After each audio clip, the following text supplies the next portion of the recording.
Visvienkāršākais, protams, ir nopirkt veikalā vai tirdziņā, nevis stādīt un audzēt pašam. Ar šādu pārliecību dzīvo lielākā daļa sabiedrības un, godīgi sakot, arī es pati. Taču šodien Ļaudonā tiek stādīts īpašs dārzs caur koku, vēloties lauzt šādu stereotipu. Kā pamats dārza stādīšanai tiek izmantota japāņu biologa Akira Miyawaki radīta ātraudzīgā meža stādīšanas metode. Tad, kad es internetā uzzināju par šo metodi, kur pēdējos 8 gadus ir paliek arvien populārāka Eiropā, es arī sākumā necēju, kā 10 reizes ātrāk kaut kas nereāls, domāju, kaut kas fake. Bet savukārt, ka es iedziļinājos vairāk tā tehnoloģija un to, ka jau citur tas notiek, ka citur tas reāli notiek, pat Eiropā, Holandē, Beļģijā, tad es saprotu, ka jāizmēģina arī tas ir Latvijā. Tas nozīmē, ka 200 gadus vecs mežs, kurš jau ir nostiprinājusies ekosistēma. Mēs, cilvēki to veidojot, varam to izaudzēt 20 līdz 25 gados. Izmantojot šo japāņu metodi, mēs viņu sakombinējam kopā ar pārējiem stādījumiem dārzā, lai viss saslēgtos vienotās ekosistēmā, viss pilnīgi dārs. Un, attiecīgi, būtu tās pats darbotos, kad nevajadzētu pēc tie 2-3 gadi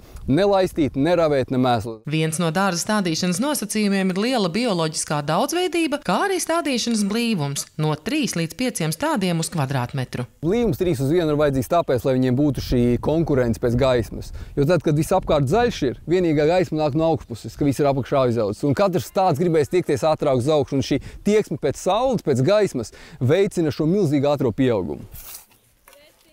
Kopumā tiek iestādīti 400 stādiņi, un, kā uzsver Kaspars, ļoti svarīga ir iepriekš sagatavotā augsne. Augsnes sagatavošana katrā vietā var būt savādāks, atkarīgs no kāda ir izejas stāvoklis. Tad šeit ir ļoti smilšaina augsne bija iepriekš, tāpēc būtībā gan arī vai tūkstnesī, tāpēc mums vajadzēja viņu padarīt tādu kā mālaināku. Tāpēc tika pievienots māla pulveris aptuveni tonna šeit, tika ņemta augsne no dīķa. No apakšas, var teikt, sapropelis, tika pievienots siens, tika pievienots lapas, tika pievienotas zāri un koku stumbri, un visas pēc tam kārtīgi samaisīts kopā, lai ielaižot mikroorganismus. Viņi šīs organiskās vielas, tātad, ko es nosaucu, viņus pārstrādātu un izveidotu mēslojumu, tātad, citiem vārdiem sakot, ēdienu priekš kokiem.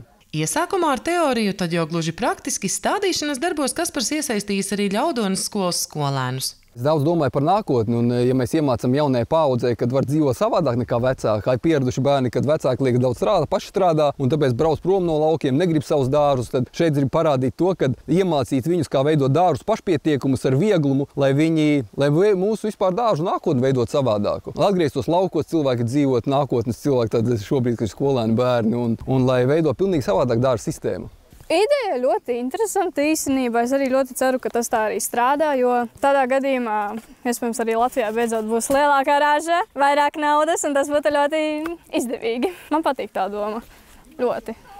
Es personīgi pirmākais dzirdu, ka tā pāris gados var izaudzēt mežu. Tā, man liekas, tas ir interesanti un izdevīgi. Un ja tādā veidā arī augļus var stādīt? Nu, tas ir vispār vēl ideālāk. Katru gadu normāli liela raža, tas ir izdevīgi ļoti. Tam piekrīt arī Kaspara draugs Mārtiņš, atzīstot, ka dzīve laukos var būt viegla, ja vien paši iepazīstam un realizējam dažādas iespējas, tostarp šādu dārzu stādīšanu. Mazliet, protams, ir tajā sākuma periodā jāiespringst, jo tas ir tā kā ieguldījums, bet tie cilvēki, kas uzsāk dzīvi laukos, par to ir obligāti jādomā. Un tā ideja ir, es uzskatu, ka ir ļoti labi. Jā. Es esmu pārvācies no Mārupes uz Lejasciem, kas ir Gulbenes rajons. Arī piekopjam dažādas nestandarta lietas, lai atvieglotu sev ikdienu. Un lai nebūtu tā standarta lauku dzīve, perfekti izribētās dobītes, un lai būtu visu laiku saistībā ar dabu, bet lai nav jāstrādā tik daudz. Es gribētu redzēt, kas te būtu pēc gada.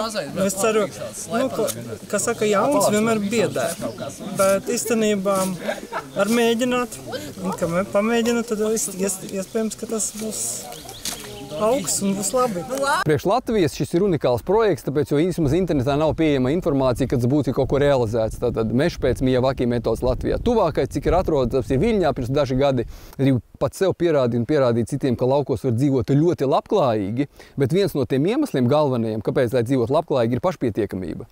Tas nozīmē, ka jārada ir tāda vide, kur ir maksimāli pašpietiekama, tātad, lai ir viegli audzēt, lai ir viegli saņemt ražu, lai nav daudz darba jāiegulda. Un lai mūsu Latvija plaukst. Sandra Zariņa, Indra Skrieviņš, Mārtiņš Svitka, Red TV.